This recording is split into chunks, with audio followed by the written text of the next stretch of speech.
Fala pessoal, mais um episódio do Papo de Inox e este é o primeiro de 2026, novo ano para nós, sucesso para todos aqueles que nos escutam, que nos acompanham, será um ano incrível, eu tenho certeza, esse é o desejo do Papo de Inox, que seja um ano inoxidável para você. E claro que a gente sempre começa falando sobre o último que nós tivemos, dessa vez em dezembro de 2025, e eu sou o Jonatas Ferreira, ao meu lado está o Douglas Brito, e eu gostaria de perguntar para ele o que ele achou do último papo que tivemos aqui com a Tramontina. Que nome? Tramontina. Cara, que prazer poder ter recebido aqui o Roberto Mungi, um grande abraço a ele. Compartilhou todo o seu conhecimento e assim, tinha mais tempo ainda para poder falar, porque o conhecimento desse homem é tremendo. Falar sobre Tramontina, 100 toneladas por dia de consumo de aço inox. Garanto que você deve ter alguma coisa de aço inox feito pela Tramontina aí na tua casa. Para nós foi importante dividir esse conhecimento, ter essa grande marca com o seu representante, com o seu engenheiro, com aquele que desenvolve, né, soluções em aço inox. E hoje a gente está aqui também repleto de conhecimento também da própria siderúrgica. Temos um representante aqui e nós vamos falar também sobre ele. Quero aqui, Douglas, te desejar um ano espetacular. Você que é presente em nossas grandes redes aí, que eu posso dizer dessa forma, mais de 18 mil inscritos em nosso canal. Quero te desejar um excelente ano, que esse ano seja de muito aço inox na sua vida e tenho certeza que vai ser um ano que vai transformar muitas coisas e eu tenho certeza que positivamente. Então acompanhe que nós temos algo a ser falado de suma importância, porque os tubos estão presentes, não estão? Tem tubo de aço inox?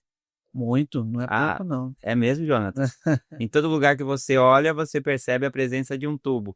E qual é? Isso é uma pergunta que é interessante, né? Qual é a forma de escolher o tubo correto para ser utilizado? Qual é a aplicação que se faz?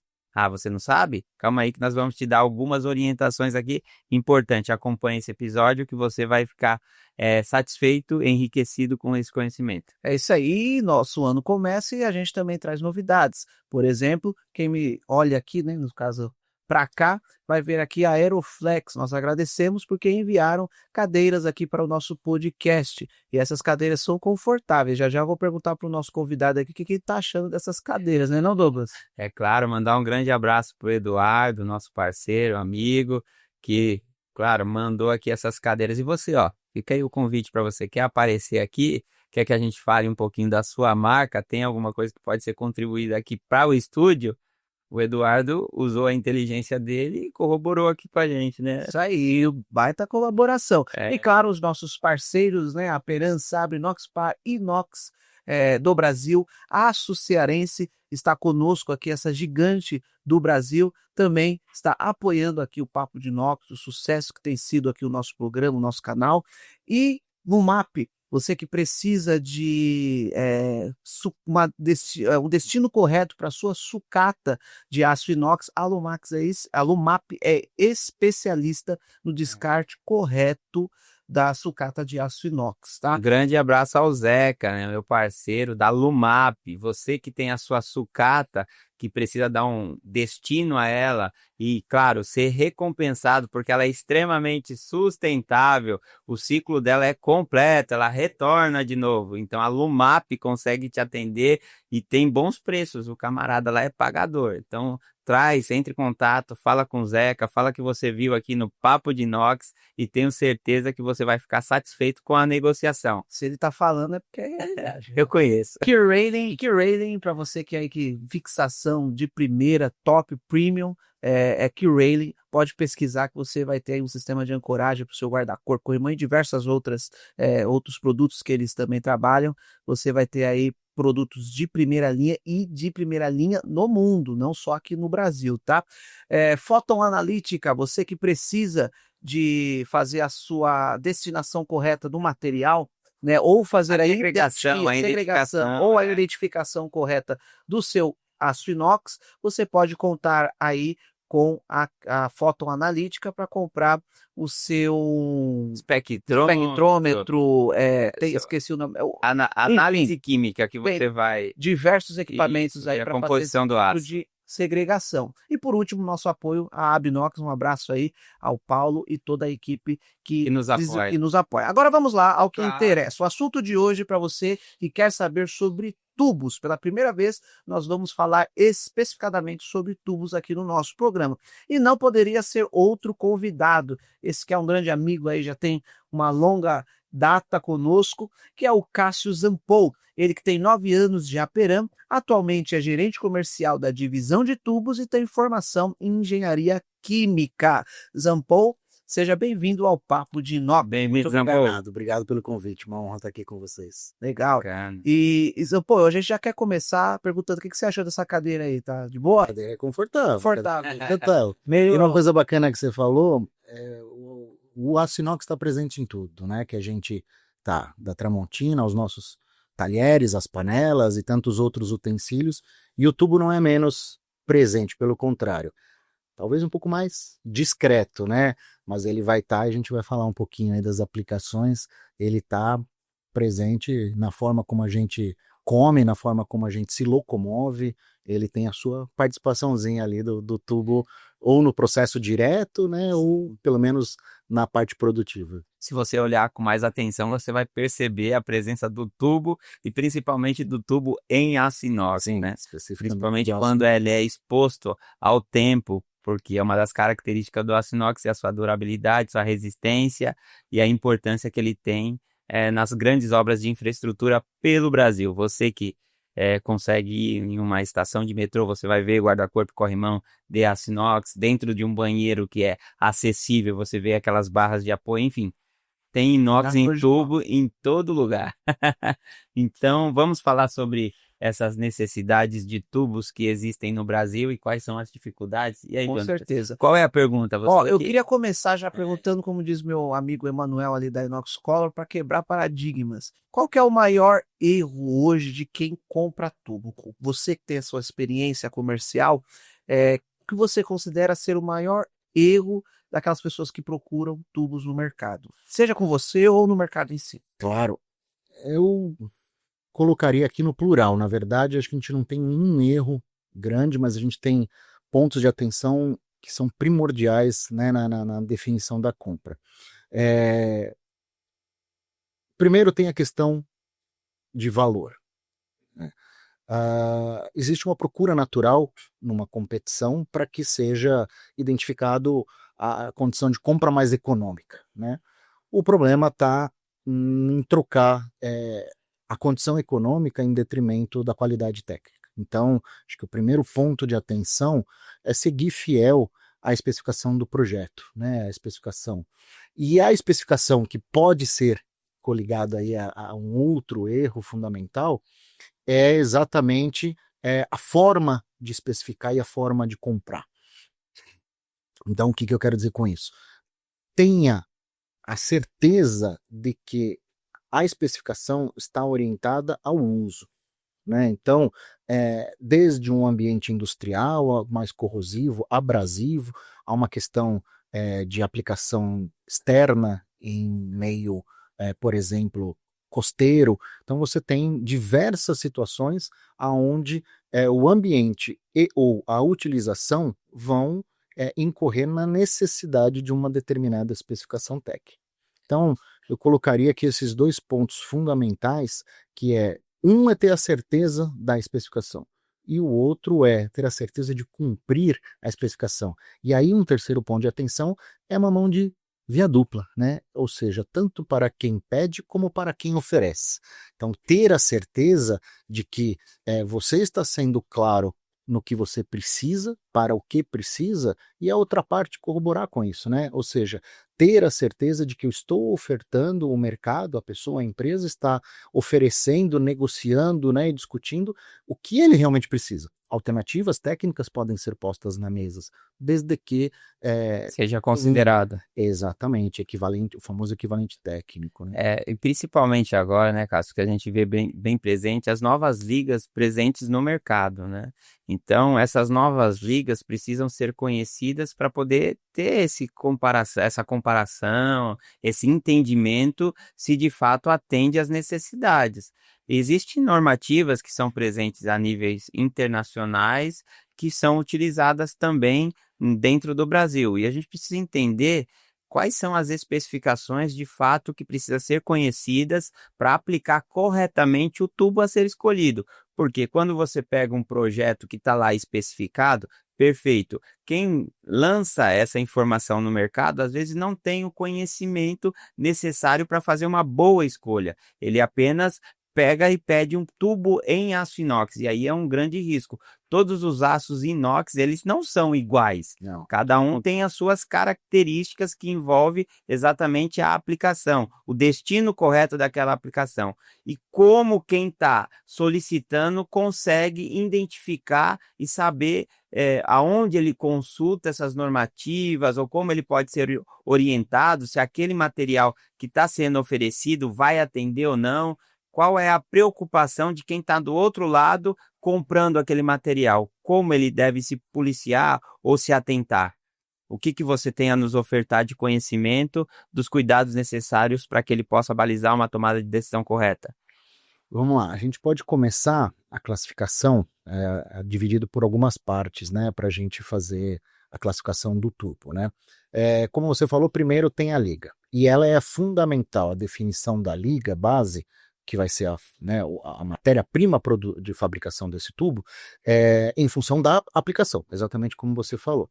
Pode ser que, inclusive, a aplicação tenha também requerimento de uma norma específica do tubo. E aqui cabe um primeiro parênteses, que não necessariamente uma liga está associada a uma norma, né? São especificações paralelas, complementares. Há interligação, obviamente, né? Mas assim, a norma não define a liga, a norma do tubo, que ela sim está vinculada a uma determinada aplicação. Um exemplo bem fácil aqui para trazer para a turma são os tubos estruturais, né? Então, os tubos estruturais que estão presentes, como você mencionou, Douglas, corrimão, guarda-corpo na parte de escada, itens de acessibilidade, vai estar presente também em mobiliários urbanos, né? Hoje, em muitas cidades, você vê, por exemplo, aquelas academias ao ar livre, ali você tem presença de tubos, seja na forma redonda, na forma quadrada, não deixa de ser um tubo, obviamente.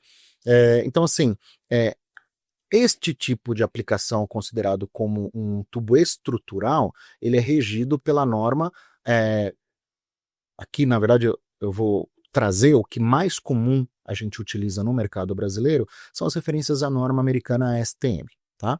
Então elas começam sempre com a sigla A na frente da norma, e aí neste caso do exemplo é a norma A554, que rege os tubos estruturais. Então, esse é um primeiro ponto. Então aqui a gente acabou de falar onde queria aplicar o tubo e a partir disso nós trouxemos. Mas que liga? Poxa, aí depende, né? Existem algumas ligas que normalmente são utilizadas para a utilização nesta aplicação estrutural. Mais comum, né, internacional, e vamos focar aqui bastante, né, no mercado brasileiro, são as ligas austeníticas, né?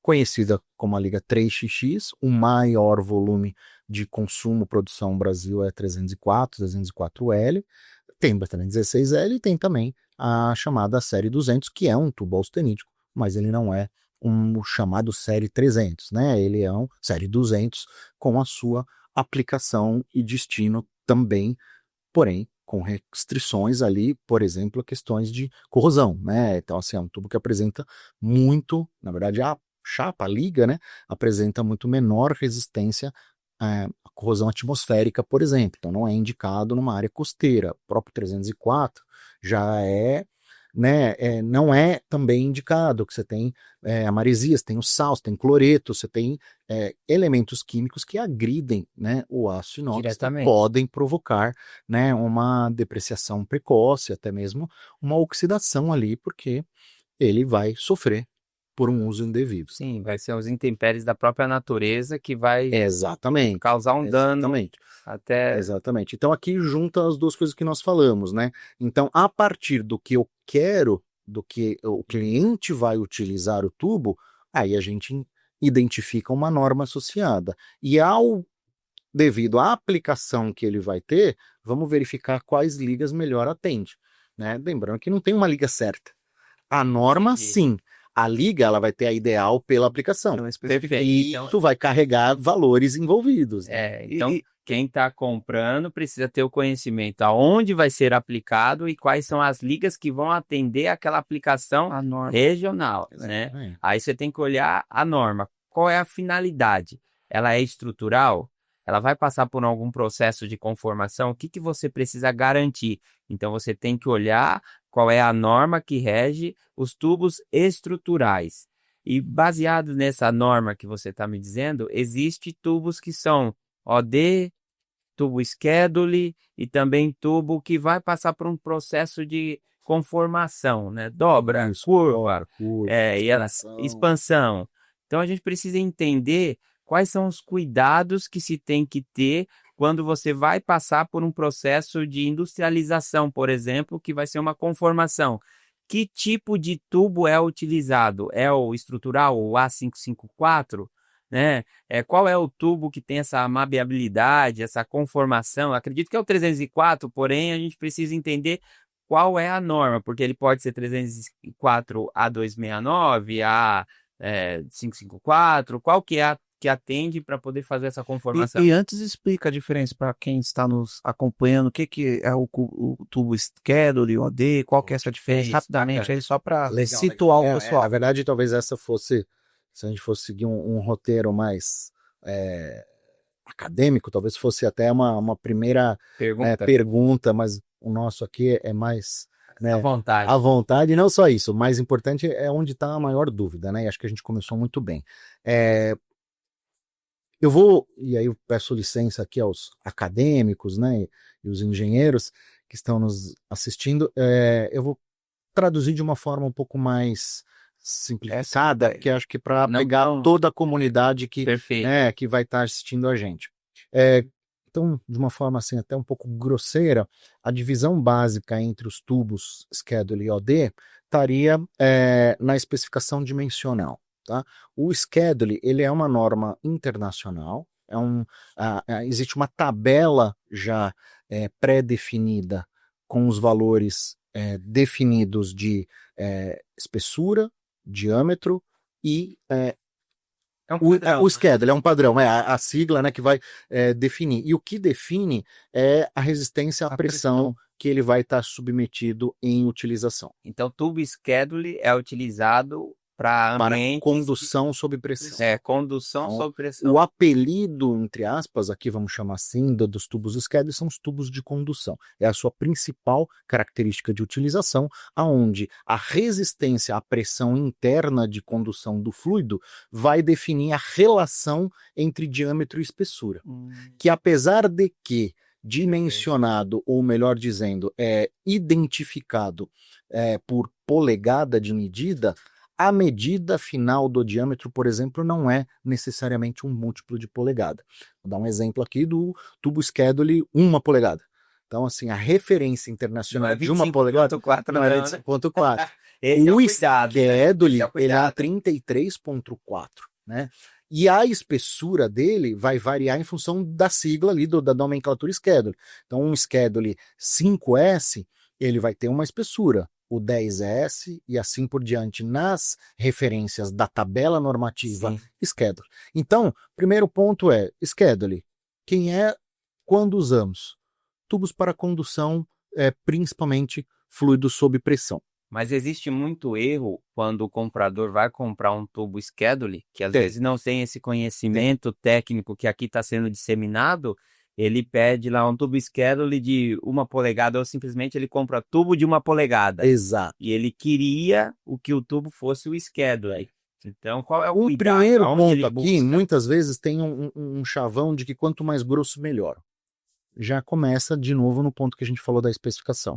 Não significa quanto mais grosso ou mais espesso, melhor dizendo, né, ele é melhor. Você, obviamente, vai ter um tubo mais, né, de uma parede mais grossa, um tubo mais parrudo, mas qual é a sua necessidade do projeto? Porque quanto mais espesso, mais pesado. Quanto mais pesado, mais material agregado, obviamente mais caro ele é.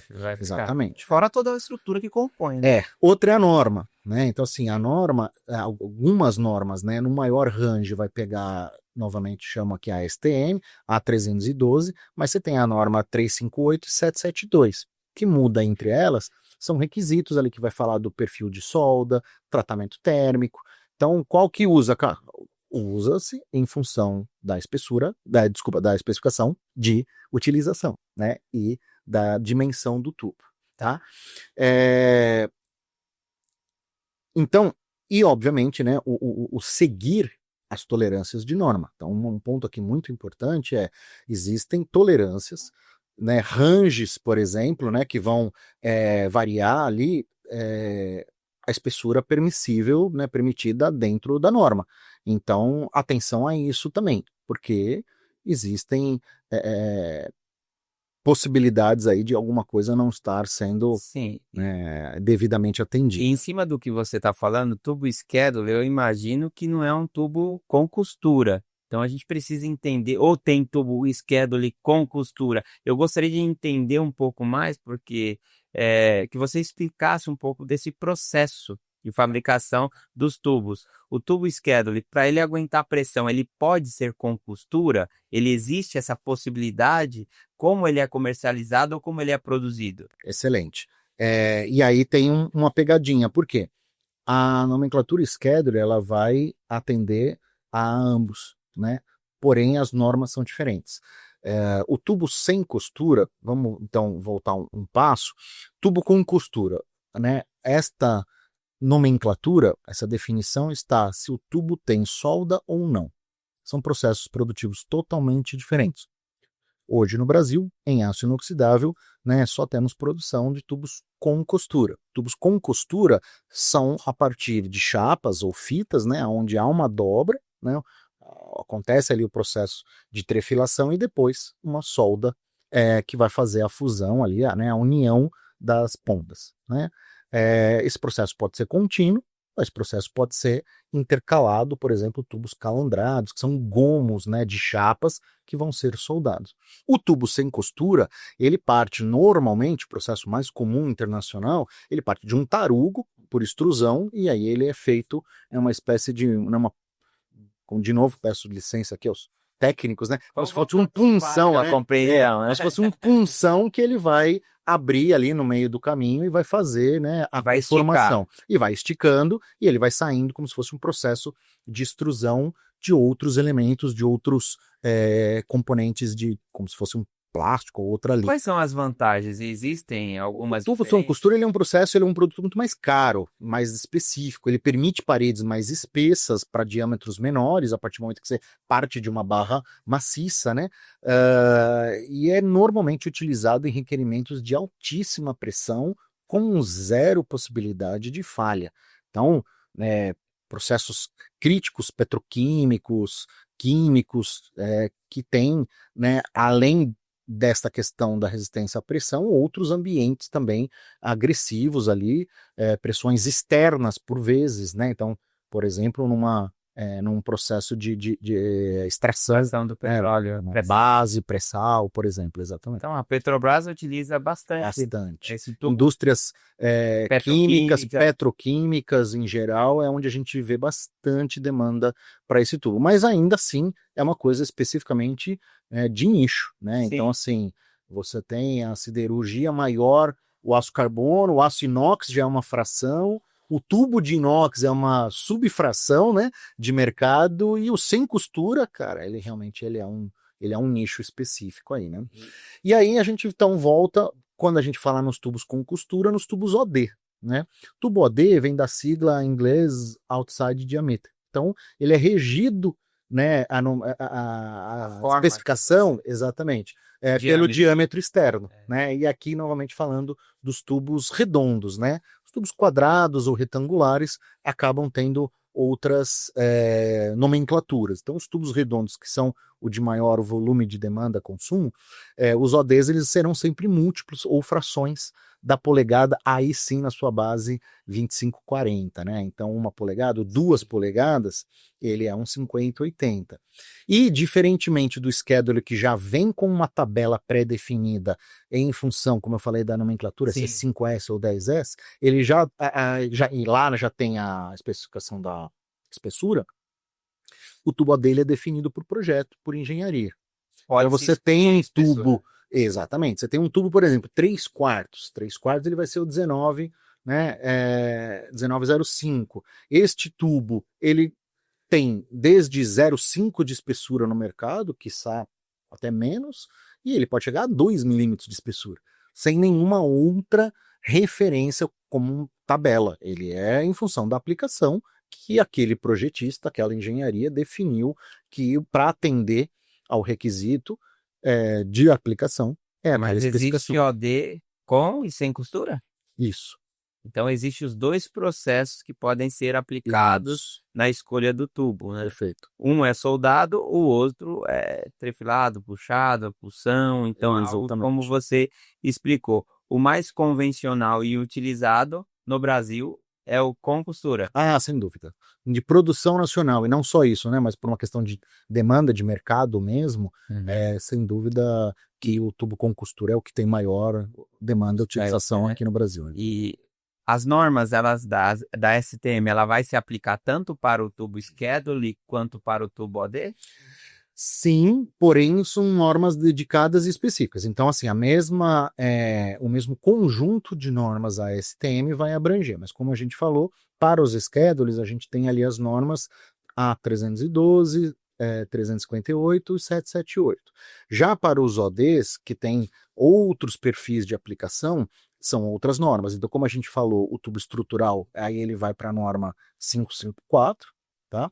Que é um tubo que tem como maior requisito a questão do apelo estético, né? Então, o visual dele Você está falando de estrutura, e essa norma, a 554, fala de estrutura, mas a maior apelo e utilização se dá pelo estético e não pela funcionalidade ali? Exatamente, por isso tem que tomar bastante cuidado. Ele é um tubo que no mercado brasileiro, praticamente 100% da sua convenção de uso é com acabamento superficial. Aí ele pode ser um acabamento escovado, né? Quase sempre é um processo mecânico, né? Pode ser um eletropolido, tal, mas é bem mais caro, menos empresas que fazem, até para fornecimento fica mais caro. Mas normalmente é um acabamento mecânico, então você tem o escovado, que dá o aspecto mais fosco, Opaco, né? Opaco, perfeito.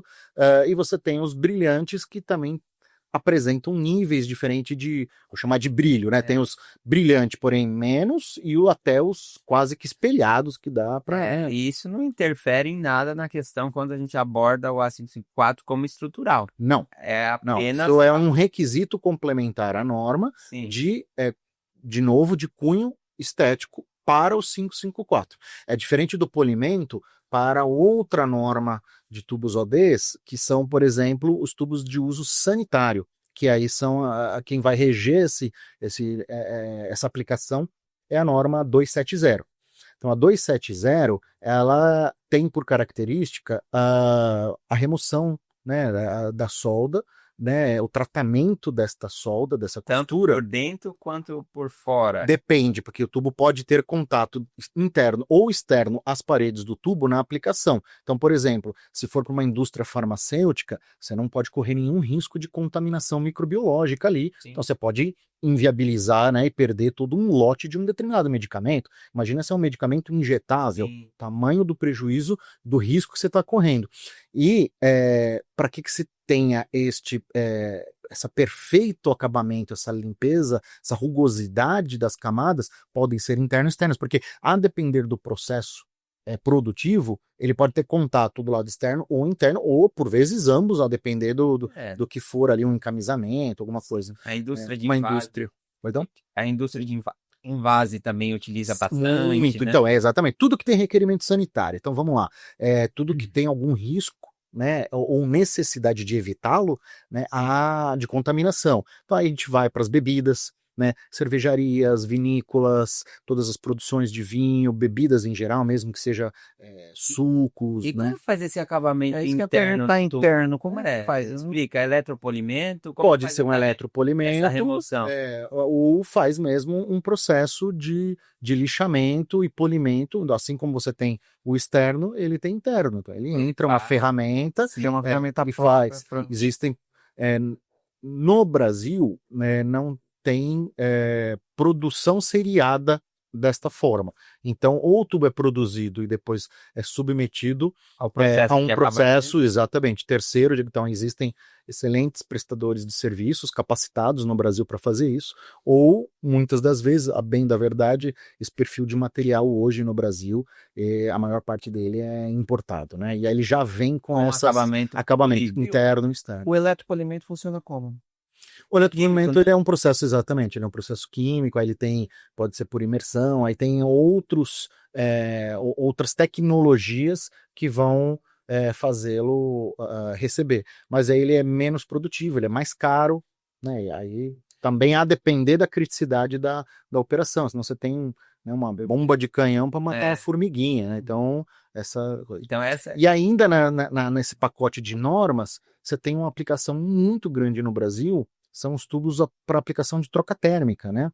E aí você tem 3 normas que vão reger aí, comandar essa turma. Então você tem a A268, que vai para as ligas ferríticas, né, do 4XX, a 269 e 249 para as ligas austeníticas 3XX. Então, agora nós vamos entender um pouco mais sobre exatamente essa sopa de letrinha de número que você está falando aí, para que a gente possa entender qual é a aplicação. A gente falou sobre o A554, que pode ser utilizado e é utilizado para fins estruturais. Perfeito. Só que eu tenho diversas aplicações do aço inox em tubo pelo Brasil. A gente tem dentro das indústrias, como você falou, tem da parte de farmacêutica, envase, ok. E quando eu tenho que fazer aquela conformação no tubo, ali você tem tubo que na maior parte das vezes é feito com costura, e quando você vai conformar, eu falo por experiência própria, ele tende a sofrer uma grande pressão e acaba danificando o processo onde ele sofreu aquela solda, porque a gente sabe que aquela é a ZTA, zona termicamente afetada, e aí tem a parte de sensitização. Então, como que resolve, como eu escolho o tubo correto quando eu vou fazer um processo de conformação desse tubo? Ele vai passar por alguma dobra, alguma calandra, não é o mesmo que o A554, certo? Ou pode ser? O A554 ele não tem requisito, né, tem atenção ali à solda e ao tratamento térmico, ele não tem esse requisito. Então ele pode ser conformado, a gente vê exatamente nessas aplicações que a gente mencionou, né, de mais simples, vou chamar assim, mais usual, né, de um guarda-corpo, né, um corrimão, e a gente vê a dobra dele. Mas o fato dele não ter requisito de operação de trabalho, ele é estático, ele fica muito mais ligado somente à questão estética. Então, se não houver uma ruptura visual, ele vai atender. Por quê? Porque o requisito dele é estrutural. Perfeito, né? perfeito. Quando a gente vai para um tubo de troca térmica, aí sim você tem... Essa é uma preocupação, então. Exatamente. Esse é um ponto de atenção. O primeiro ponto é o que a gente sempre fala. Então, assim, aonde vai ser usado o tubo? Perfeito. E a partir desta resposta, como ele vai ser utilizado? Por quê? Variação de pressão, variação de temperatura e contato com o meio que ele vai estar submetido, esses 3 fatores influenciam em conjunto. Isolados, eles não podem não representar 100% da condição. Então, se você vai passar, por exemplo, num tubo de troca térmica um fluido como amônia, você tem um requisito muito mais rígido na garantia da solda do que se você vai passar uma água, né? Ou algum outro agente, por exemplo, se ele é novamente um tubo de troca térmica, ele tem uma água dentro ou um óleo, né, que se for para aquecimento ou para resfriamento, aí depende, né, de qual aplicação, mas do lado externo está um processo de evaporação de uma vinhaça ali, de um estágio, né, de uma usina de álcool ou de açúcar, por exemplo, onde o ambiente emite partículas agressivas, e aí você precisa de uma resistência maior. Então, a conformação do tubo ela vai estar associada ao seu processo, tanto de produção, a liga, à espessura e ao tratamento térmico. Sim, mas a costura do tubo, Não, isso não interfere, né? Não Perfeito. interfere. Como eu disse hoje, eu não tenho uma estatística exata, mas assim, ao que a gente vê em termos de demanda de mercado, Sim. 95% da utilização dos tubos no Brasil são tubos com costura. E a 554 para fins estruturais, podendo ser conformados porque eles são estruturais. Sim, o que tem que ver é a relação. Então, assim, quanto maior, e aí você tem a possibilidade de suporte técnico para definir, caso a empresa não o tenha internamente, a relação diâmetro-espessura pelo ângulo de curvatura. Porque então, você tem o próprio ferramental. Então, assim, você vai, quando você calandra, você diminui a espessura, né? Você vai estar esticando o material, aí ele acaba quebrando, cisalhando. Então o ângulo de entrada, o ângulo de curvatura, a velocidade da ferramenta, o tratamento da ferramenta. Perfeito. Então, por isso que é interessante o conhecer o processo, porque assim, honestamente, a gente já teve a experiência de fornecer exatamente o mesmo tubo, mesmo diâmetro, mesma espessura, mesma liga produzida na mesma máquina industrial. E aplicação similar em 2 clientes. Um cliente reclamou da curvatura, o outro não. Conseguiu fazer. Então, assim, é um problema? Isso não é um problema. Isso é uma adequação de processo. É conhecimento, né? E aí, exatamente, tem um diferencial para você buscar fornecedores no mercado que estejam tecnicamente capacitados a poder ajudar nesse processo. Mas eu já usava o tubo do outro fabricante e não falhou. Uai, pode ser que seja algo legado, né? A gente não sabe qual a espessura que foi utilizada, o processo produtivo. Então, assim, o tubo, ele sai de qualquer que seja a fonte para atender uma norma. Para atender uma aplicação, é preciso entender o que ele vai ser feito. Até porque muitas das vezes, quem está vendendo o tubo, seja na via produtiva ou na via de revenda, distribuição, ele não sabe. Ele não tem a informação de qual é a utilização final. Então, ele não tem como sequer poder, né, opinar. Então, ele só vai atender ao requisito inicial. E qual foi o requisito inicial? Espera-se com a maior nomenclatura possível, né? Então, diâmetro, espessura, comprimento, norma, aquilo que a gente falou, esse pacote de informações. Quando você fala norma, a gente está falando de ASTM, certo? Existem outras também no mercado, a DIN, a EN, a norma DIN europeia, a americana. E também se encaixa na questão dos tubos, e como que funciona essa distinção? Ter algumas tolerâncias diferentes, tá? Então, assim, por exemplo, a norma DIN, para alguns requisitos, ela é um pouco mais... o range é mais estreito de tolerância. Tá? Então, no Brasil, tá certo ou tá errado? É norma, gente. Não se discute, se aplica. Né? Norma para a engenharia é a lei para, né, o jurídico. O que tem que se levar em consideração é um alerta para a turma da especificação e a turma de suprimentos, o que ele precisa. É o conhecimento. É o conhecimento. Então, assim, no Brasil, a norma ASTM é a mais comum, mais difundida. Existem outras normas asiáticas, né, que hoje, se a gente pensar que a Ásia é o centro industrial do mundo, que está ultrapassando, né, grandes potências ocidentais, eles têm algumas normas específicas. Certo ou errado? Não é essa discussão. É a norma, exatamente. Então, assim, no mercado brasileiro, que nunca ouvi dizer que não atende, é norma ASTM. Né? Então é o mais comum de ser. É o usual. No Brasil, o usual é ASTM. E aí tem essas subdivisões por aplicação, né? Que a gente citou aqui. Tem mais? Até tem. Mas aí são de utilizações extremamente específicas de mercado. Agora, vou te perguntar algo que é interessante que eu vejo você falando. A gente falou sobre a 554.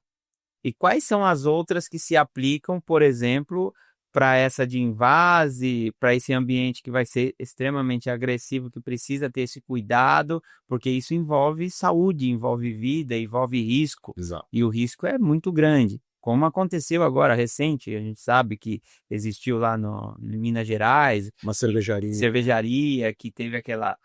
ali foi um outro problema associado também à utilização e norma, é que ali não era tubo envolvido, mas não menos importante, seguem as mesmas premissas. E aqui é um alerta importante.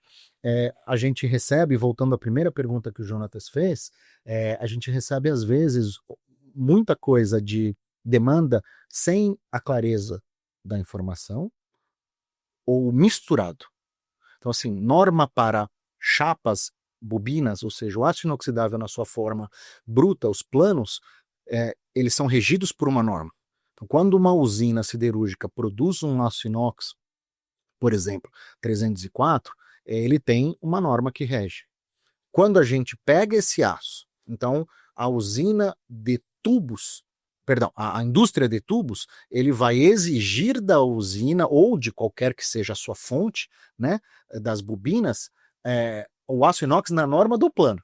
Aí ele vai, Sim. isso, aí ele vai pegar e vai trazer para a fabricação de tubos. Então aí tá outra norma. Sim. Aí a fabricação do tubo, exatamente. E aí quando a gente fala na questão de corrosão, ele não está associado necessariamente à norma. Aí a gente vai para a liga. Então, quando a gente falou de não contaminação, né, a norma mais comum utilizada é a norma 270 para as aplicações farmacêutica, alimento e bebida e derivados. 249 ela também é muito utilizada. O que muda grosseiramente de uma para outra, basicamente é a questão do tratamento da solda, tá? Polimento. O polimento ele é complementar, ele não é requisito obrigatório. Mas, como a gente falou, se a questão é evitar ao máximo possível qualquer possibilidade de contaminação, exatamente de acúmulo de resíduo, resíduo. então adicionalmente à norma que já tem a questão da tratamento, remoção da solda, você faz o polimento. Sim. Interno ou externo. Então aí você tem uma super proteção, entre aspas, né? Você tem um super acabamento. Porque a camada presente, a camada passiva, ela está presente tanto no... Ela é inerente à matéria-prima. É inerente. E isso, qualquer processo produtivo... acabamento. Qualquer processo produtivo que você vá executar numa chapa ou numa bobina de aço inoxidável para transformá-lo num tubo, você não perde absolutamente nada do que o aço inox, como matéria-prima, vai oferecer. Seja resistência à corrosão, seja resistência à abrasão, seja um requerimento de dureza, qualquer um dos dois. Agora, já pela aplicação, a gente vai entender as normas. Aí você tem um universo gigante, né? Então, como a gente falou, você tem as normas 3XX, mais comum no Brasil, 304, 316... 317 já teve mais utilização, hoje é muito pouco, 320, 321. Quando a gente vai para o 4XX, são os ferríticos, ele não tem a presença do níquel. E se utiliza bastante em cervejaria, né? Ou não? Não, depende da etapa do processo. Para a produção, exatamente. Então, aí você está indo para a chaparia, porque tem resistência à abrasão, mas ele ainda não... Ele é um aço inox, então ele tem uma questão de sanitária melhor do que outros materiais sucedâneos, mas ele quando a gente vai para os tubos, você tem o tubo de altíssima resistência à corrosão, por exemplo, que é uma liga 444. Né? 444. Tem um alto teor de molibdênio, mas ele não tem nenhuma liga da linha 4XX tem a presença do níquel. Então ele tem uma outra característica, ele tem outros elementos químicos para proverem as respectivas proteções, resistências. É um paradigma que quando chega na 4XX é ferrítico e vai pegar ímã e já pegar ímã, vai trazer algum problema, vai oxidar, ele não tem a resistência que eu preciso, e não é bem assim. A depender do que você compara, novamente, o grande ponto aqui é para que você vai usar? Aonde vai ser aplicado? A depender do que você for comparar, por exemplo, em muitos ambientes, a liga 444, que é um ferrítico, ele tem maior resistência à corrosão, por exemplo, do que um 304. Entendeu? Então, assim, é difícil comparar, né? E a turma aí do centro de pesquisa, né? Do pessoal da engenharia aqui. Deixa os caras conviratar. Depois eu que vou ficar só. Ainda bem que eu desliguei o celular, senão eu tava aqui agora só bombando aqui as mensagens. O que você tá falando? Vai matar a gente. Mas assim, brincadeiras à parte, novamente. Todo aço inox é bom. Ponto. Fato. E eu ouvi um colega falando isso aqui, eu tô plagiando aqui, mas acho que pro bem, né? Não tem aço inox ruim. Tem que entender qual é o mais indicado para aplicação, né? Então, assim, você tem... Eu vou dar um exemplo, né? A gente brincou no começo, tudo tem aço inox hoje. Fato. Às vezes você não tá vendo, você não tá nem sabendo. Então, assim, 100% da locomoção urbana para não elétricos, tudo que tem a combustão fóssil, você tem um sistema de exaustão, popularmente chamado de escapamento. Seja duas rodas, carro, ônibus, caminhão. Então não importa. Você veio de Uber, você veio com o seu carro, você veio com a sua moto, você pegou uma condução, ou você está mesmo num trem, já falo, você tem o sistema de exaustão. O sistema de exaustão é muito bacana. Se procurar na internet, a gente vê fotos, a gente tem acesso, né, a algumas informações.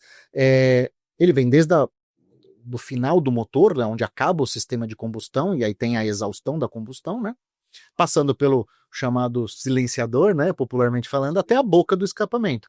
Ali você tem, às vezes, 6 diferentes segmentos de tubo, de ligas diferentes ou de ligas similares com espessuras diferentes. Por quê? Porque cada trecho dele tem um requerimento.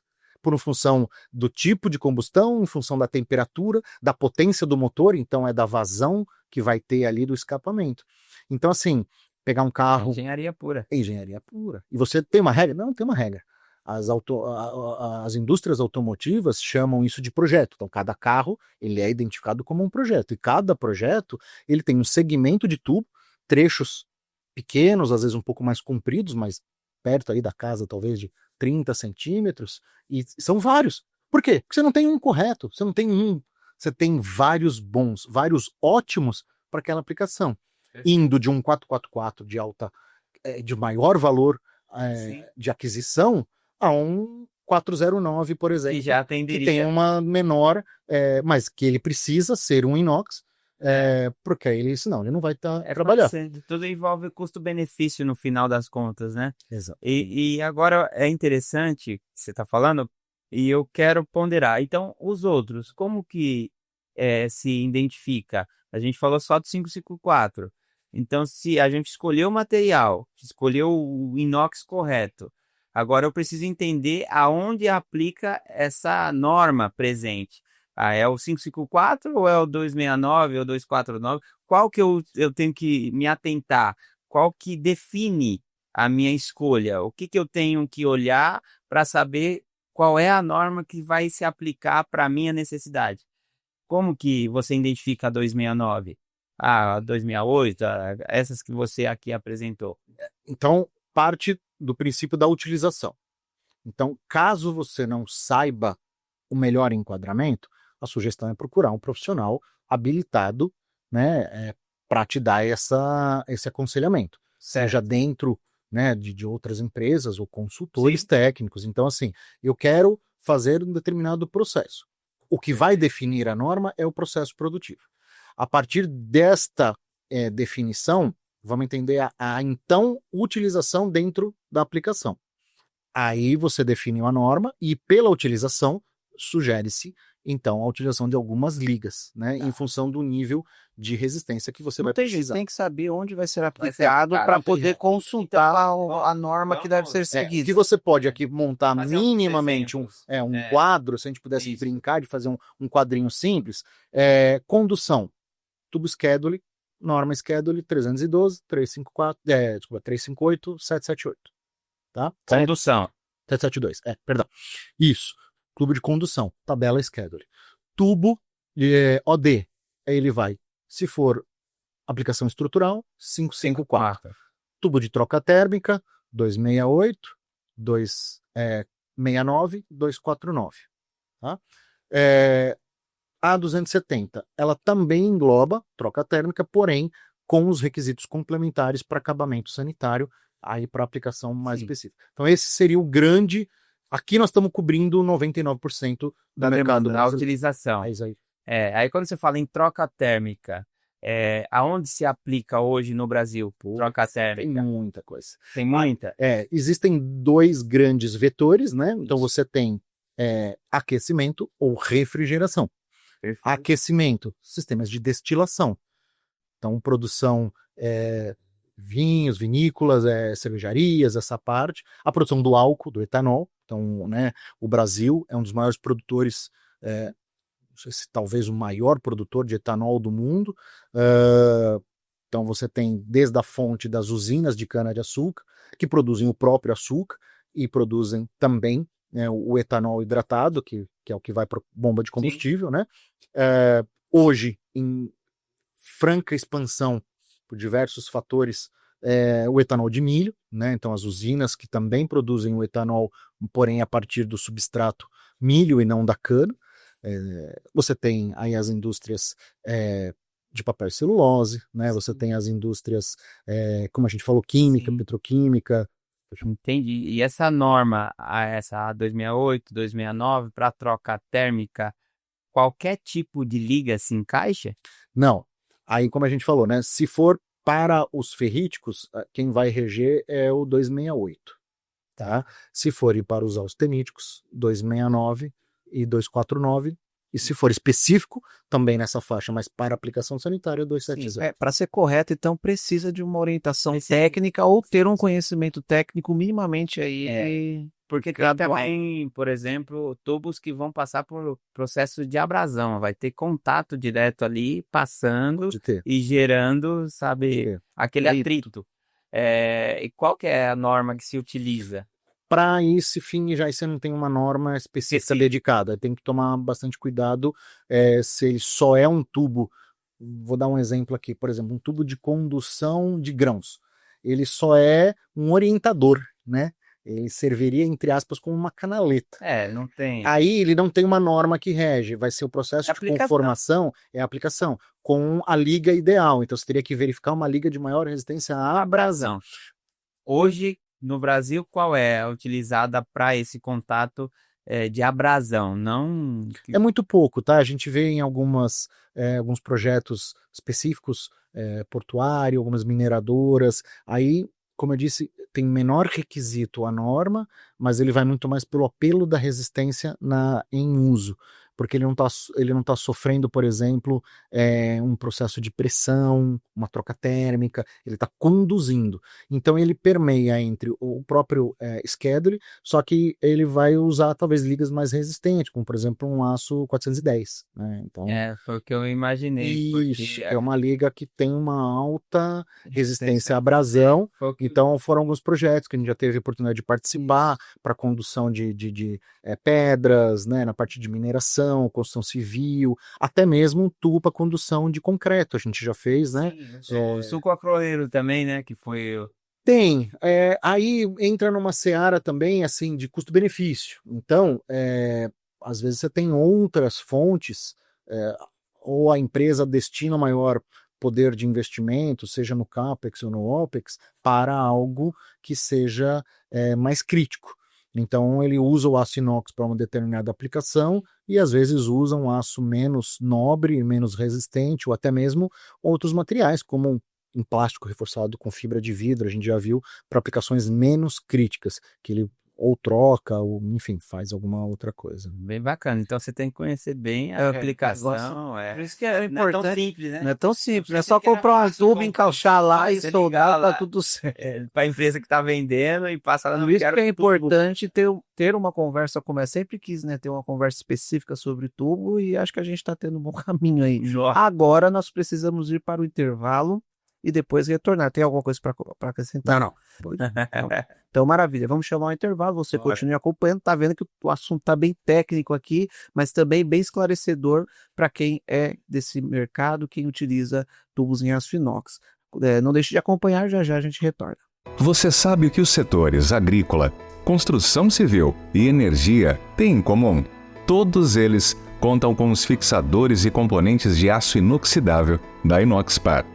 Somos especialistas em soluções em parafusos e fixadores, com centenas de clientes em todo o Brasil.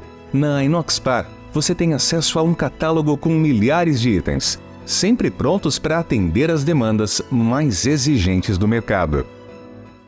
O aço inox está presente em todos os setores da indústria, garantindo durabilidade, segurança e resistência. Na Inox do Brasil, distribuímos matéria-prima de qualidade em diversas medidas e formatos, para atender a sua demanda com precisão e eficiência. Personalizamos cada pedido para evitar desperdícios e garantir a melhor economia para a sua empresa. Você compra apenas o necessário, sem estoques excessivos. Conte com a nossa rapidez na entrega e tenha o melhor do aço inox à sua disposição. Entre em contato agora mesmo e descubra como podemos fazer um ótimo negócio. Inox do Brasil, mais perto de você. E bora lá para o segundo bloco aqui desse episódio do Papo de Inox, onde a gente recebe Cássio Zampol, que é ali da divisão de tubos, o responsável comercial da divisão de tubos da Aperam. E eu já quero começar, Cássio, esse retorno com uma pergunta de um dos internautas aqui que acompanham o Papo de Inox pela comunidade a comunidade inoxidável que temos ali no WhatsApp, né? E a pergunta é: o STMA 270, desculpa, é o ideal para a indústria alimentícia. Tá aqui uma afirmação. Isso é uma afirmação. Gostaria de saber o que vocês acham sobre usar o A269 com polimento interno e externo como alternativa em casos pontuais. Existe risco? Total. Total, e é para exatamente isso que você tem a norma, né? Então, não é sugerido, não é recomendado, não é uma prática garantida. Por que você tem o 269? O 270 para essa característica de aplicação específica, né, com requerimento sanitário. Ele já vai passar, como eu falei, mais uma vez, peço que... Eu devia ter falado uma vez só que valia para todas as perguntas, né? Mas tem a famosa remoção da solda, né? Então, assim, o grande ponto aqui são peculiaridades do processo produtivo do tubo. Então, na fabricação do tubo com costura, a costura, que nós chamamos popularmente, ela é a zona da solda. E a depender do processo que ela é feita, você tem, né, uma espécie de uma ondulação, você tem um relevo, perfeito, você tem uma camada ali onde você tem a fusão dos materiais. E o 269, ele nem sequer passa por um processo de laminação dessa solda, que é por isso que nós falamos há pouco do 249. Então, ambos são orientados para troca térmica. Agora, a depender do que você vai utilizar, seja o fluido passante interno, seja o contato externo, o requerimento da aplicação, o que vai mudar nesses casos é o nível que você vai ter de risco de contaminação. O polimento, ele vai garantir a perfeita rugosidade da parede. E repito, lá no começo nós falamos, ele é um requerimento complementar à norma. Agora, você não mexeu na solda e não teve, né, essa tratativa. Então, vamos lá.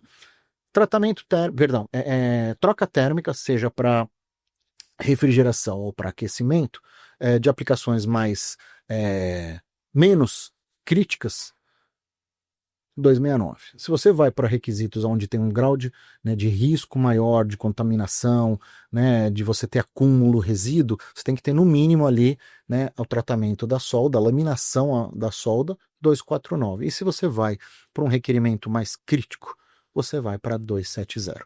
Todos eles podem ser trabalhados nessas mesmas ligas 304, 316L, por exemplo, são os mais comuns. E se acabar se equivocando, vamos dizer assim, para não dizer que foi mal intencionado, o risco que se envolve é a trinca, quebra, não, é a risco de contaminação.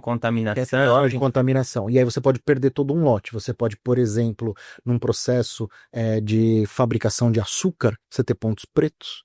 Na fabricação você contaminar um lote. Né, e pensa que o açúcar não é só o que vai para sua casa. Você tem o açúcar refinado, que é o final, até depois de outro processo, que é o que vai para nossa residência. Mas você imagina assim, qual é o maior produtor de refrigerante? Talvez, né? A Coca? Coca ou o Grupo Ambev, vamos colocar os dois. Eles são os maiores consumidores de açúcar do mundo. Então você imagina a quantidade de produzido de açúcar, seja, né? Então se você tem um lote contaminado, se você vai, né, mesmo para um processo, né, petroquímico, um processo químico, uma refinaria, então assim, tudo vai depender do que você vai utilizar. E quando você define o que você vai utilizar, você define pela norma mais ideal. Então, requerimento sanitário, alimento, bebida, etc., laticínios, 270. 249 pode ser num processo menos crítico. Isso é uma regra? Não, isso é uma orientação. Quem vai definir é o engenheiro. 249 tem essa remoção, né? O 249. 249 só tem a laminação. A laminação. Então ele vai trazer um rebaixamento controle de altura, perfeito. E falando de liga agora, a gente tem 430, né, o 304, ferrítica, austenítica, e também temos a linha duplex. Sim, Como que funciona? tem Ligas assim, especiais? o que tem de mais comum no mercado brasileiro, e aí ele está muito associado à aplicação, né? Então a gente tem as linhas, como nós falamos, os austeníticos, 304, 316, os ferríticos, né, 439, muito usado para troca térmica, o 444, muito usado para troca térmica. Aí você tem, por exemplo, nos sistemas de exaustão, né, você tem o 441, 409, são outros requerimentos ali de resistência a temperaturas, e você tem as aplicações especiais, né, os aços duplex, que, né, eles combinam resistências mecânicas e resistências também à corrosão e também temperatura. Aí você já entra numa seara bem mais complexa, porque você tem a questão da viabilidade industrial disso. Então, a demanda de mercado no Brasil, ela é muito pequena para aplicações mais específicas, né? Então, aços duplex tem produtores tanto da bobina quanto do tubo no Brasil, mas você entra ali numa discussão de quantidade. E porque tudo está associado com indústria, isso entra em discussões de viabilidade técnico-econômica, lote mínimo, né? Então você tem esses pormenores aí que por vezes pode até inviabilizar. E é em cima desse lote mínimo que você falou, vem uma informação na minha cabeça. Pô, eu tenho uma necessidade de desenvolver um tubo de acordo com a minha necessidade, ou seja, da minha máquina ou aquilo que eu estou projetando. Há possibilidade de desenvolver um tubo de acordo com aquilo que eu estou desenvolvendo ou dimensionando, quanto a diâmetro, espessura, quais seriam as dificuldades para se desenvolver um tubo da minha forma ou de acordo com o meu projeto? Claro. O fato de haver no Brasil diversos produtores de tubos te dá esta possibilidade, né, de beneficiar o mercado brasileiro a ter customizações, otimizações. Essa é a fazer palavra, customização. Exatamente, fazer o on-demand ali, né? Então, por outro lado, você tem uma questão econômica, né? Então, assim, popularmente falando, você tem que fazer isso viabilizar. Eu vou dar um exemplo. Um passado recente, a Peran desenvolveu para um importante cliente um tubo elíptico saindo de máquina. Mais de um ano de desenvolvimento. Mas isso só foi possível porque associado a isso tinha um volume de recorrência. Exatamente. Porque para uma demanda spot, para uma demanda eventual, você tem que parar uma linha produtiva, você tem que desembolsar investimento em ferramental, em treinar, você tem que testar, fazer lote, então você tem perdas, né, inerentes a esse processo, para depois ter uma produção e parar. A mesma coisa que acontece com os próprios duplex, né? Então, assim, voltando ali, quando você traz ligas especiais, super duplex, você não tem nem produção nacional, como é que você viabiliza um lote industrial? Por vezes a empresa quer algumas unidades, algumas centenas de barras, onde você teria que produzir toneladas daquilo, né? Então, assim, até acesso ao material. Então, a customização, ela é possível, né? Ela é normal nesse processo, desde que haja, né, uma mão de via dupla, porque senão, como qualquer outro processo industrial, você entra num problema de viabilidade técnica e econômica. Então, é possível fazer? Veja, possível mas assim, vale a pena? Então, esta pergunta é a pergunta do milhão para as duas partes, né? Em suma, procure uma tabela, encontre uma medida que caiba dentro do seu desenvolvimento. E isso é legal porque, por vezes, se o requerimento é menos crítico na ponta, às vezes é mais viável achar um parceiro prestador de serviço, e aí sim, como você colocou muito bem, Douglas, você tem um parceiro que vai customizar para você. produtos padrão de mercado. Então você vai reduzir custos, vai reduzir perda, você vai reduzir prazos, né? Então este é um ponto bem bacana. E é só você fazer a análise e desenvolver de acordo com o que já é existente. O problema é que às vezes a pessoa está desenvolvendo, não se atenta aos padrões existentes no mercado, desenvolve e acaba tendo dificuldade de encontrar esse material no mercado. E nós sabemos que hoje, a nível de tubo, a gente tem a influência também do setor externo, do mercado internacional. Perfeito. E como nós estamos trabalhando o mercado tanto nacional quanto o internacional nessa questão? Como que você, como a Peram, entende essa relação? O tubo, eu não considero ele... Ele é produzido a partir de uma commodity, que é o aço inox. E a commodity inox, ela é orientada pelo mercado internacional. Independente de ter, né, um produtor nacional, você tem, né, referências de valores negociados na bolsa, né? Você tem referência de valores na LME, né? Então, assim, os parâmetros que norteiam a precificação do aço inox estão associados a políticas internacionais. E aí, não menos importante, você tem, então, assim, esse mesmo referência, ele cascateia para o tubo.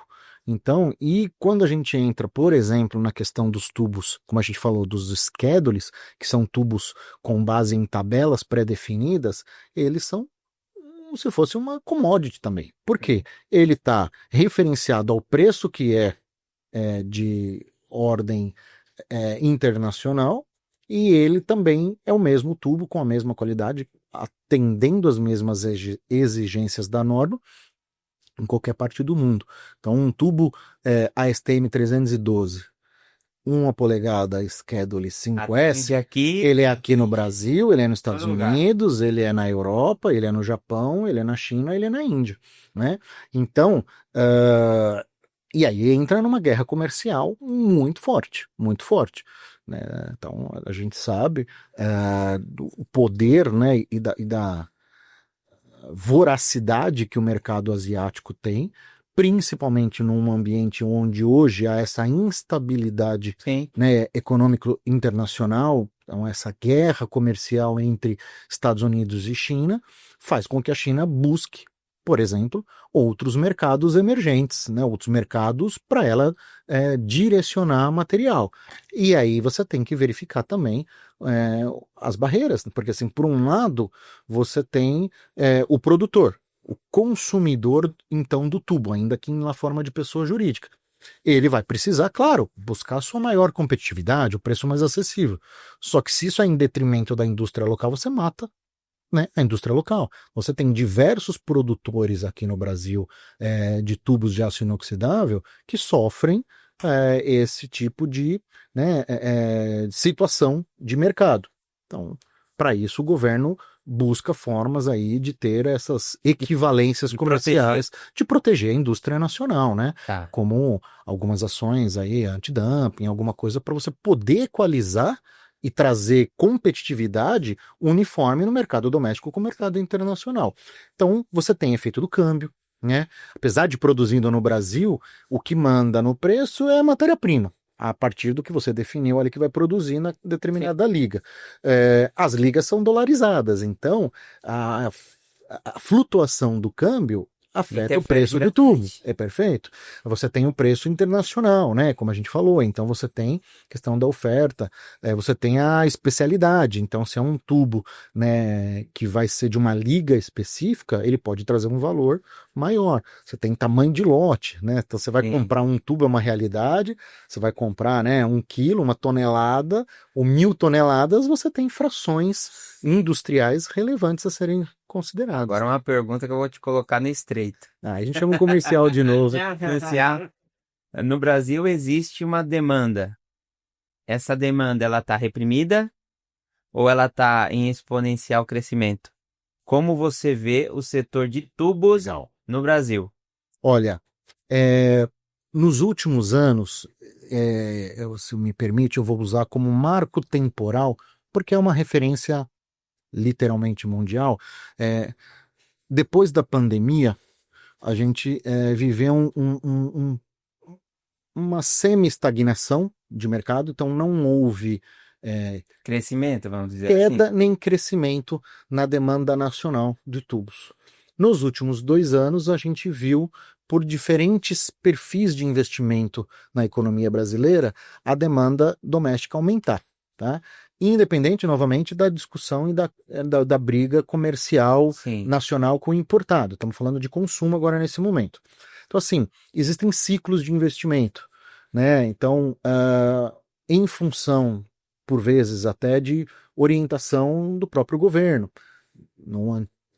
Na última gestão do governo anterior, houve pouco, e até em função, né? Vivemos o período de pandemia, então eram outras situações a serem trabalhadas, mas o petroquímico ele teve menos investimento.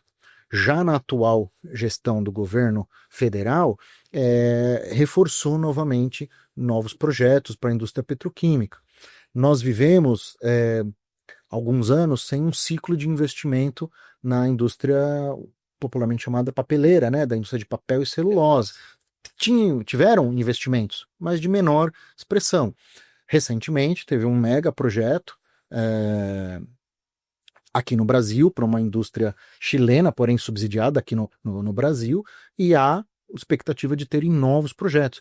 São investimentos de imenso valor aí para cima da ordem de 40 bilhões de investimento, aonde não só a indústria siderúrgica é muito beneficiada. O aço carbono em si, né, e o aço inox vai também um requerimento, porque tem requerimento técnico para aplicação do tubo, né, como nós falamos na questão do combustível brasileiro. Então, há muitos anos, o etanol ele é cada vez mais utilizado pela população brasileira, principalmente para veículos leves, obviamente, né, como combustível principal.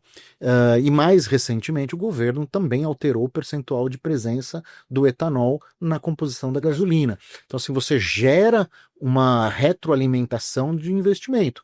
Se ele está na tecnologia da cana, se ele está na tecnologia do milho, e mais recente alguns players investiram em outro substrato como forma de matéria-prima para prover a transformação para o etanol, aí é tecnologia e estratégia, mas você tem essas indústrias muito fortes, né? Então, com a economia melhor ajustada, você gera também maior alimentação. Então, você vai para as indústrias produtoras de bens de capital que vão para as indústrias alimentícias. Então, o momento ele não ele pode ir até talvez um pouco na contramão de alguns segmentos, sim, né? Há muito tempo, diria que praticamente 2 décadas. Então você está otimista? Otimista para muitos desafios, né? O maior deles é o comportamento do investidor frente a esses problemas macroeconômicos, né? E essas áreas que você está citando aqui, você vê grandes oportunidades de crescimento. Oportunidades, mas assim, depende de uma questão de estabilidade jurídica, né? Então, mas você está analisando a um curto espaço de tempo, por exemplo, neste ano, ou a um tempo um pouco maior? As duas coisas. Para o curto espaço, eu entendo que a gente está num ciclo favorável de grandes investimentos, né, com muita atenção para o que está acontecendo na questão internacional. Então, a guerra econômica Estados Unidos e China gera efeitos colaterais. Interfere diretamente? Diretamente. Veja que Estados Unidos impôs alíquotas para o próprio Brasil, né? Aí a China oferta material com subpreço, né? Então, com prejuízo para ela. Exatamente, né? Mas ela precisa rodar ela precisa rodar tem cheia, escoar, tem né? que escoar material. Então aí o governo está fazendo proteções, né, com sobretaxas, enfim, né? E aqui novamente, gente, estou falando, o nosso ponto é aço inox, especificamente o tubo, mas isso afeta o setor siderúrgico e outras indústrias. Sim, né? Cadeia, né? É uma cadeia. Tem indústria fabricante de tubos no Brasil, além da própria Aperam, né? Então tem que haver uma proteção dessa rede, né? Exatamente. Então, isso tudo impacta, né? Então, oferta e demanda impacta em precificação. E aí, respondendo, Jonas, eu acho que tem ciclos. Então, assim, ainda estamos num ciclo, não sei precisamente dizer, acho que a gente pode chamar alguém para o próximo papo aí de mercado, né? Para dizer se a gente já atingiu o platô, se a gente já atingiu o patamar do ciclo e depois devemos ter uma curva descendente, mas eu enxergo como uma curva ali solenoide, né? Então ele tem momentos de alta e momentos de baixa.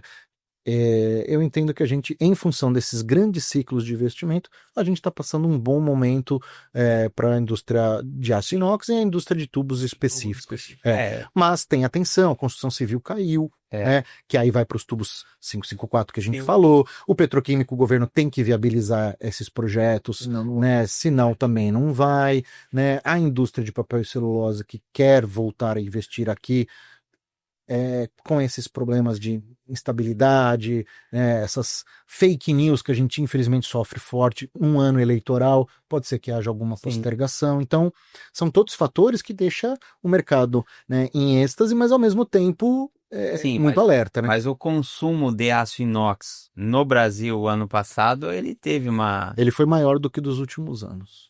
Ele foi maior. Então, ao que a gente tem de expectativa, né? A gente não tem hoje uma estatística muito exata, mas assim, ao que a gente tem de informações de mercado, o ano de 2025 foi um ano maior da inflação, consumo de tubos, porque aí você tem produção e você tem importação. Então, o consumo do mercado doméstico, né, o chamado consumo aparente, a gente estima que 2025 foi aí de 5 a 10% maior do que os últimos anos. E ainda há espaço para crescimento. Esse é o nosso desafio aqui de fomentar o aço inox para o Brasil, para o mundo.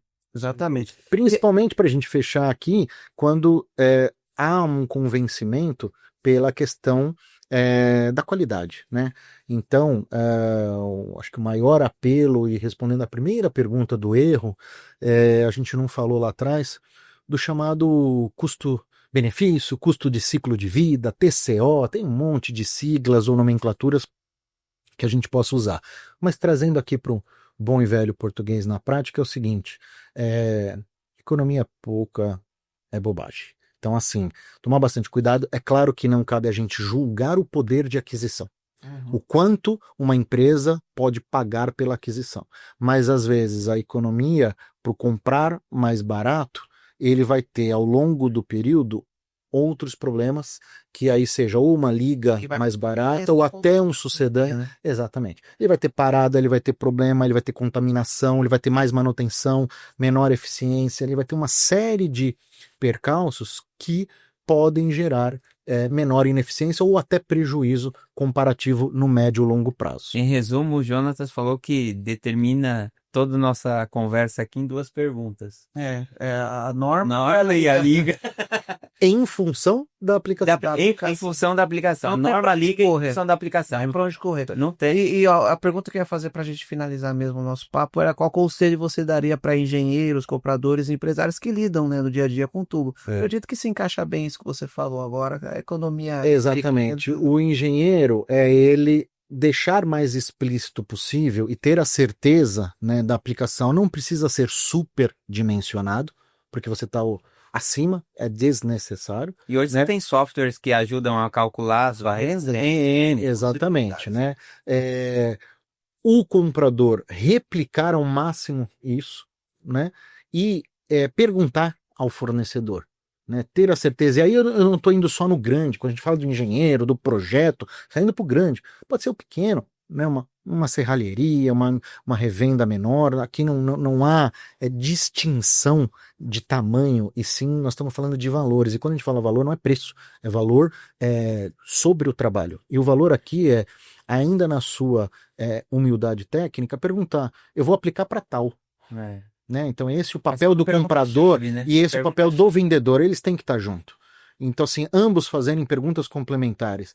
O vendedor, você vai usar o tubo para quê? Você tem certeza que é essa liga que você quer? E o comprador, vendedor, essa liga me atende? A minha aplicação é tal, você me dá garantia que isso vai funcionar? Você tem certificado de qualidade? Você tem certificado de procedência? Eu estou comprando a coisa certa? Este conjunto, a figurinha, se a gente pudesse colocar aqui um emoji, é mãozinha dada, sabe? Cumprimentando. Cara, esta é a relação ganha-ganha. Aí a consequência de viabilidade econômica vai ser uma decisão, até porque, mas isso vai garantir com certeza, o maior sucesso de aplicação. Então, assim, não tem uma regra. Nem tudo é preço, né? Não, muito pelo contrário. São valores. É. E aí, cada um vai Segue ter o a seu, sua. né? Exatamente. Legal.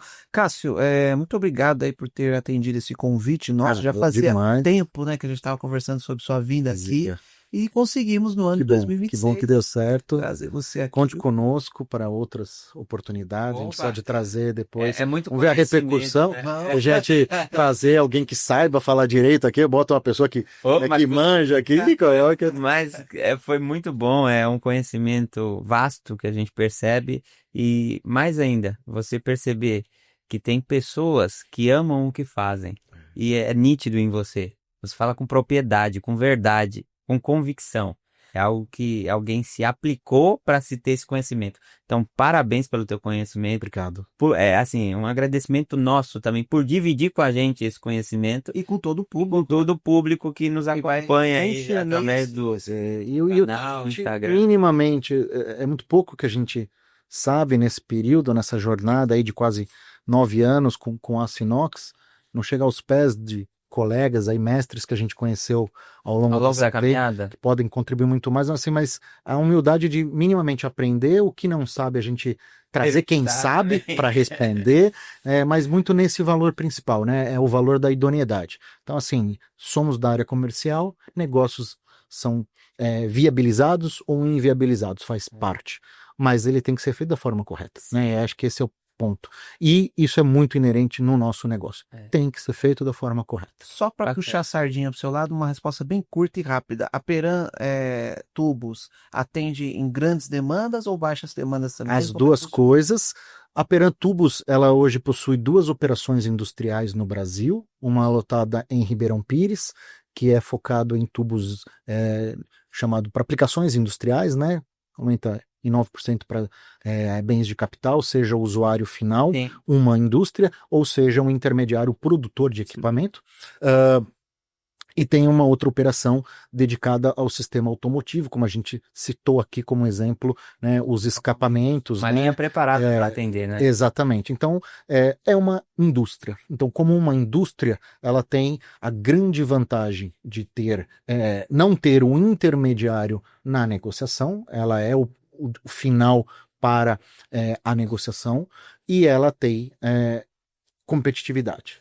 Porém, como uma indústria grande que ela demanda, né? ela precisa de uma viabilidade de demanda. Então ela pode sim vender lotes fracionados, mas isso precisa ser avaliado o quão alinhado isso vai estar exatamente com a produção.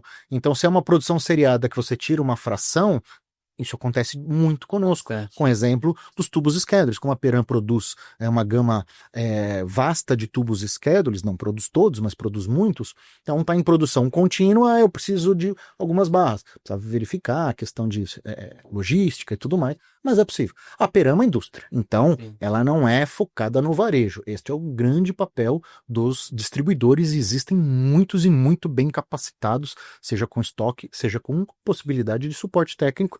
Já vi alguns colegas passarem por aqui, inclusive. Agora a pergunta. Quem foi que preparou a equipe técnica deles lá de consultoria comercial? Porque eu entendo que você é do time lá, que você pertence. E pelo que eu tô percebendo aqui, eu acho que foi você que preparou o time lá, porque o time é bem preparado.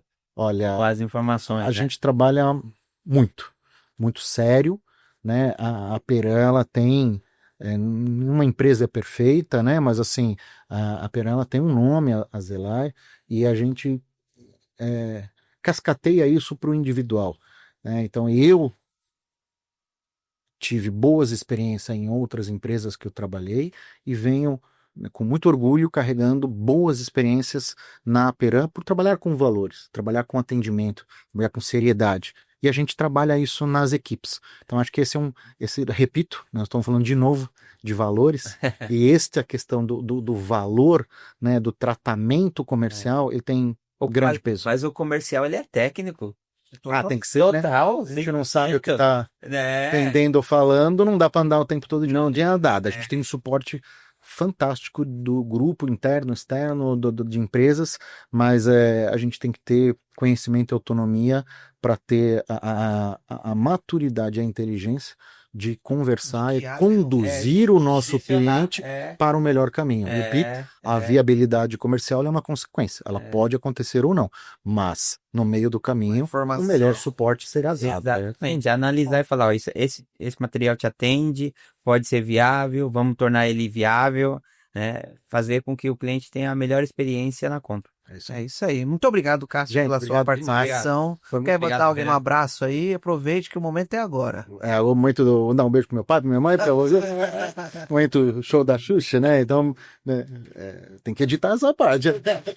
Se eles têm que pagar, né? Direito, sei lá, eu, né? Não, mas obrigado vocês, obrigado pela oportunidade, parabéns pelo trabalho, né? O suporte com a Binox, a gente já tive alguns eventos também, tendo o prazer de falar em público com a Binox, né, hoje na gestão há já há bom tempo do Paulo, pela Peran aí, pelo suporte, né?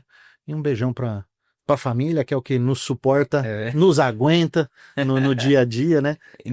E aguenta a gente falando sobre aço inox o tempo inteiro. A gente nunca sabe, né? Você fala, não fala, né? Você já fala o dia inteiro, aí você chega em casa e fica falando, mas também se não fala, Acha ruim. mas é um barato, é bem legal. É bem legal, pô. O inox tá bem Legal, gente, obrigado mais uma vez, obrigado a todos pela oportunidade. E a gente conclui mais um programa aqui. Claro, a gente quer agradecer a todos vocês que nos acompanham. Muito obrigado. Já somos uma comunidade de 18 mil inscritos no nosso canal no YouTube. Estamos crescendo também. A mesma coisa com o nosso portal www.papodinox.com.br. E agora a gente traz um slogan que é para demonstrar aquilo que o Papo de Inox representa por aqueles que escolheram o slogan, porque não foi a gente, mas sim outras pessoas que acompanham o nosso trabalho, que votaram e escolheram o nosso slogan, que é a voz do inox no Brasil. Foi combinado, né? Então, esse é o slogan que nós vamos começar a trabalhar aí no Papo de Inox, a voz do inox no Brasil. E tem mais uma aí que vem aí, aguardem, hein? Ontem nós fizemos uma reunião. Que agora, eu acho que é dando spoiler, né? Mas é isso, gente. Muito obrigado e continue acompanhando o Papo de Inox aí, porque esse ano só vem fera, como sempre, aqui no nosso programa. Começamos bem. Você já parou para pensar no porquê clientes e parceiros podem contar com a Proginox? A Proginox é a referência no setor de aço inox sob medida e tem muitos motivos para isso. E neste vídeo eu quero contar alguns deles para você. Uma empresa com certificação ISO 9001, que mostra a busca por melhoria contínua por meio da organização, implementação de sistemas de produtividade e qualidade. Investimentos em novas tecnologias, sempre para proporcionar maior gama de atendimento aos clientes, como a máquina de corte a laser turbo e maquinários de alta performance. O cuidado com o atendimento técnico, sempre pensando na correta orientação para o cliente, buscando um investimento justo e aplicabilidade eficaz. Por isso, contamos com vendedores especializados, engenheiros, projetistas e profissionais na linha de produção com experiência de mercado. Todos os projetos seguem as normas técnicas, seja da ABNT, seja da Anvisa. E todo o time tem o cuidado e o prazer de entregar o produto com qualidade. Características essas que têm marcado a Proginox nos seus mais de 20 anos de atuação, onde é referência e uma potência no mercado de aço inox no Brasil.